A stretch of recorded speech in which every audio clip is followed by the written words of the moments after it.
젊음이 기준이 된 사회, 이제 노인 혐오를 멈춰야 한다. 은퇴를 준비한다는 말을 들으면 아직 먼 이야기처럼 느껴질 때가 많다. 나는 아직 젊은데?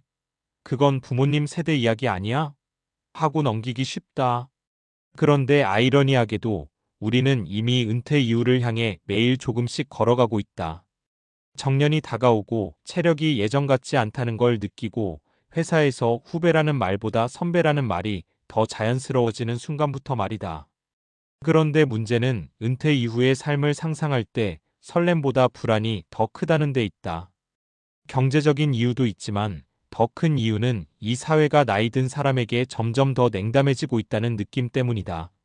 젊음이 기준이 된 사회에서 늙는다는 건 준비되지 않은 채 주변부로 밀려나는 일이 되어버렸다. 요즘 사회를 보면 모든 기준이 젊음에 맞춰져 있다. 빠른 속도, 새로운 기술, 트렌디한 감각, 유연한 사고. 광고 속 주인공도, 기업이 원하는 인재상도, 미디어가 띄워주는 얼굴도 대부분 젊다. 그 자체가 나쁘다고 할 수는 없다. 문제는 그 반대편에 있는 노년이 무능, 고집, 부담, 비효율의 상징처럼 소비된다는 점이다. 이게 바로 노인 혐오의 시작이다. 노인 혐오는 단순히 무례한 말이나 인터넷 댓글에만 있는 게 아니다. 어르신은 키오스크 사용이 어려우시죠? 라는 전제, 이건 젊은 사람들 문화라서요라는 성급기, 나이 들면 어쩔 수 없지라는 체념 섞인 말들 속에 자연스럽게 스며 있다. 더 무서운 건 이런 시선이 결국 우리 자신의 미래를 향하고 있다는 사실이다. 첫 번째 사례를 보자. 서울의 한 대형 병원에서 실제로 있었던 일이다. 60대 초반의 어 씨는 은퇴 후에도 일할 수 있는 일을 찾기 위해 재취업 교육을 받았다. 경력도 탄탄했고 의지도 강했다. 그런데 면접에서 돌아온 말은 이랬다. 연령대가 조직 분위기와 맞지 않는다. 능력과 무관하게 나이가 먼저 걸러진 것이다. 어 씨는 이렇게 말했다. 내가 갑자기 능력이 없어진 것도 아닌데 나이 하나로 쓸모없는 사람이 된 기분이었다. 이건 개인의 좌절이 아니라 사회가 만들어낸 구조적인 배제다. 두 번째 사례는 일상 속에서 더 흔하다.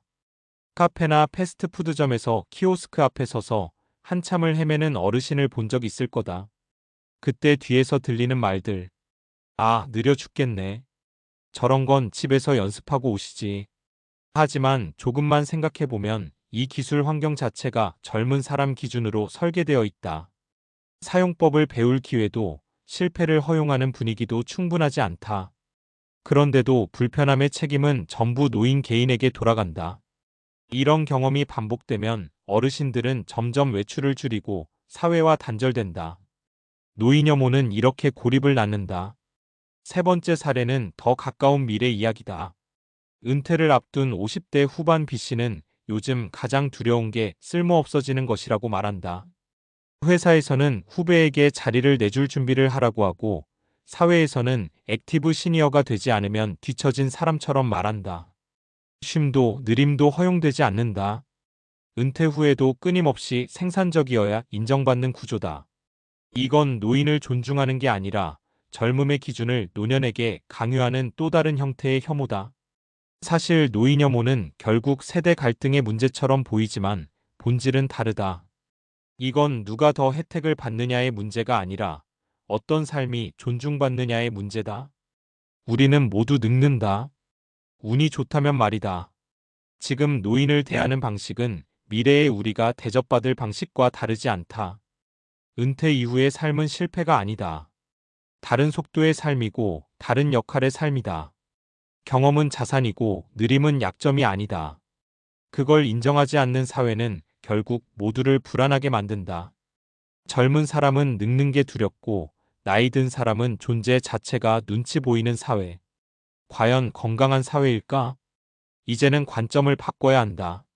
노인을 보호의 대상이나 부담으로만 보지 말고 함께 살아가는 시민으로 봐야 한다. 제도는 세대 간 연결을 돕고 문화는 나이 듦을 자연스러운 과정으로 받아들여야 한다. 은퇴 준비도 돈만이 아니라 사회적 관계와 존엄을 지키는 방향으로 설계되어야 한다. 젊음이 기준이 된 사회에서 노인 혐오를 멈추는 일은 노인만을 위한 일이 아니다. 지금의 우리 그리고 미래의 우리를 위한 일이다. 은퇴 이후에도 존중받으며 살아갈 수 있다는 믿음이 있을 때 지금의 삶도 덜 불안해진다. 늙는 게 문제가 아니라 늙음을 배제하는 사회가 문제다. 이제는 정말 멈춰야 할 때다. 노인 혐오가 왜 문제냐고 물으면 많은 사람들이 이렇게 말한다. 현실적으로 사회 비용이 많이 들잖아. 젊은 세대도 먹고 살기 힘든데 노인까지 다 챙길 수는 없지. 그런데 이 말 과학적으로나 경제적으로나 절반만 맞는 얘기다.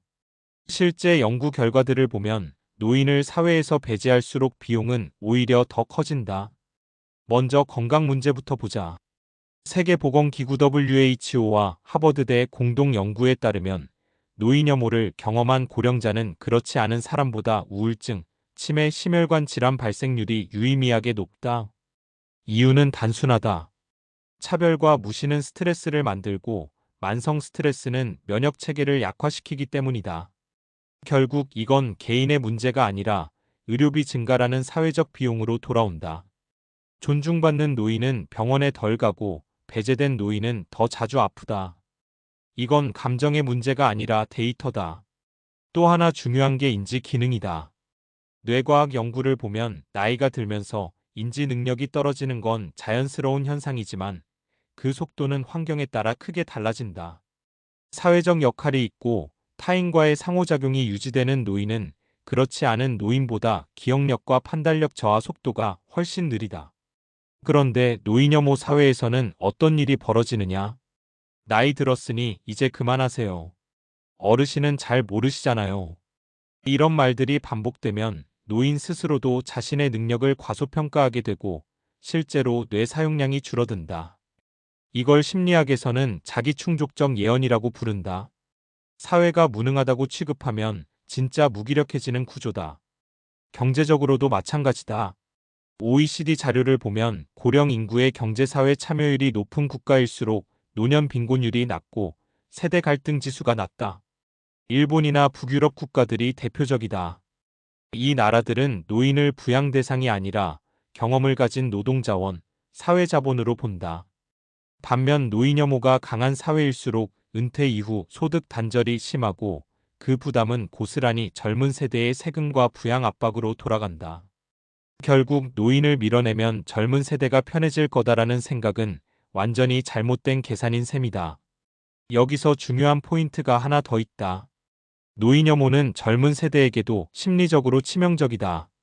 심리학자 베카 레비의 연구에 따르면 젊은 시절부터 노화를 부정적으로 인식한 사람일수록 실제 노년기에 건강 상태가 더 나쁘고 수명도 짧다. 왜냐하면 늙으면 끝이라는 인식이 있으면 나이 드는 과정 자체를 끊임없이 두려워하게 되고 그 불안이 삶의 선택을 왜곡하기 때문이다. 은퇴 준비를 미루고 노후를 상상하지 않고 결국 준비되지 않은 노년을 맞는다.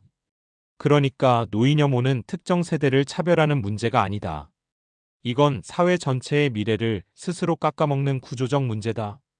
은퇴 이후의 삶을 존중하지 않는 사회에서는 누구도 현재의 안정감을 느끼기 어렵다.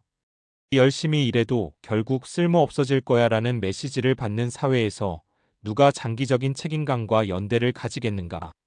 반대로 나이 들어도 역할이 있고 존엄이 보장된다는 믿음이 있으면 사람들은 지금의 노동도 세금도 다음 세대도 덜 억울하게 받아들인다. 그래서 노인 혐오를 멈추자는 말은 도덕적인 구호가 아니다. 이건 가장 현실적이고 합리적인 사회 설계에 가깝다. 은퇴 이후에도 배울 수 있고 기여할 수 있고 실수해도 괜찮은 사회. 느린 사람을 기다려주는 사회. 젊음이 아니라 사람 자체를 기준으로 삼는 사회. 그 사회는 결국 노인을 위한 사회가 아니라 지금의 우리 모두를 위한 사회다.